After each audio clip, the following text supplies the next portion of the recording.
I met Pete in the UK through the Fathers Movement in the UK, and I know his daughter. His daughter knows my daughter. We've both got teenage daughters.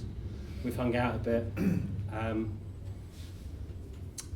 I love him very much.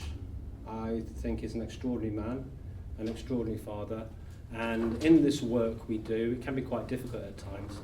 There's often plenty of people who will stab you back, but there aren't many people who've got you back. And I know for certain that Pete Nicholls is one of those people who's got you back. He's always been there for me. He's always helped out in anything I wanted to do.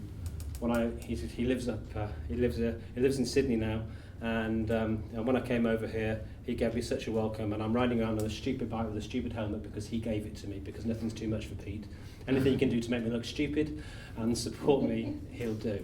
So it's a real pleasure to have him here as a friend, and also as an extraordinary man who's doing great work with a great organisation now, Dads in Distress in Sydney. So please, from your heart, even though you don't know him, please welcome Pete Nicholls to give us a few words about Dads in Distress.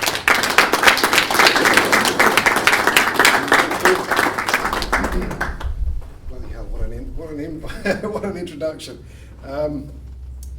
I'm Pete Nicholls. One of the things two things you probably hear from my voice is that I have a bit of a cold. I did speak to the other chap, Greg. Mine's gone. I can't think straight with a cold. About how could we get out of speaking tonight, and so we decided that we were going to get ill, and Greg isn't, but I actually am, and have turned down now. So, no, I'm just kidding. Right, the other thing is, obviously you can tell that I'm English. I've been here for 3 years, long enough to know that you can actually wear long trousers. Nice, thank you. And just long enough to realise that the beach cruises that when I first moved to Australia that looked great on the internet are actually terrible to ride round. So that was for Glenn as soon as he arrived. It was like an Australian welcome for him. So a little bit about Dads in Distress. That was what I was asked to do, just to say a few words about that. But by way of background, as Glenn mentioned, I have a bit of a background in activism in the UK. I no longer do it here in Australia. It's part of the visa requirement, but I'm quite happy that that's the case anyway. But I was a bit of an activist for fathers' rights in particular, because I went through a pretty traumatic relationship breakdown where I wasn't able to see my daughters.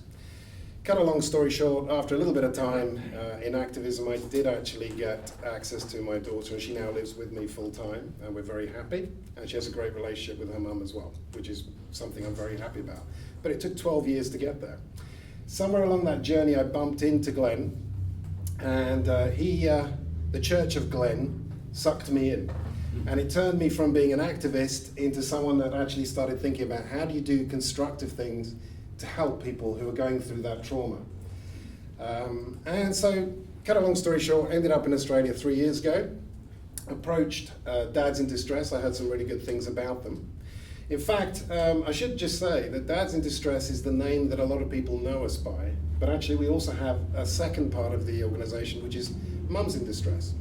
The situation is a little bit different in Australia from the UK in the sense that there are actually quite a few mothers who don't get access to their children as well. So I just would like to recognise that those two parts of the organisation exist, but the majority of what we do is about how do we support dads going through the trauma of relationship breakdown and lack of access to their children. Now, the organisation started about 15 years ago in Coffs Harbour, for those of you who are locals and know where that is. It started off in a veranda with a bunch of guys upset about their situation. Here we are, 14, 15 years later. We're now a very professional organisation.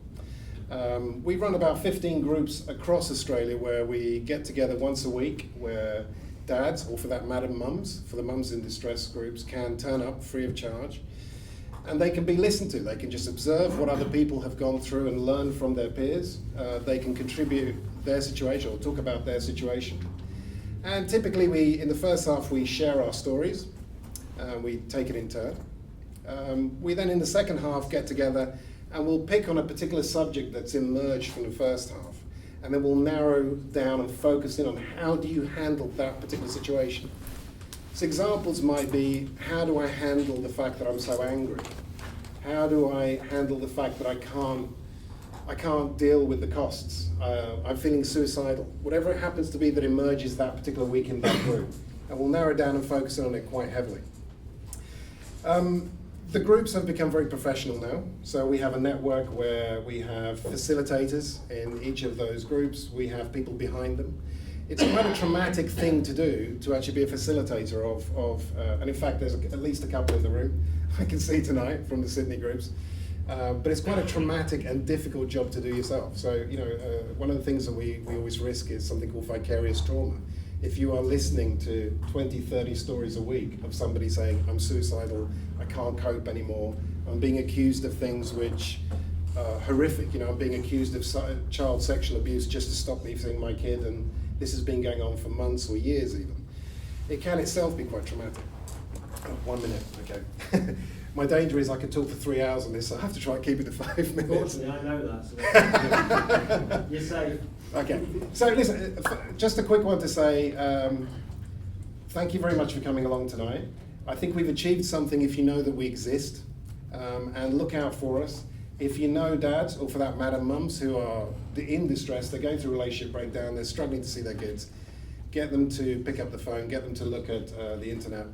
We currently support around 4,000 parents a year, and we process them quite often from completely broken suicidal individual through to within a matter of weeks, hopefully, and we're getting better at that now, where they're actually quite positive, they know how to deal with the situation, they come along and they join their weekly dad's or mum's family that helps them cope, so they're not isolated. We're always looking for funding. It's something that we've struggled to get money thrown into.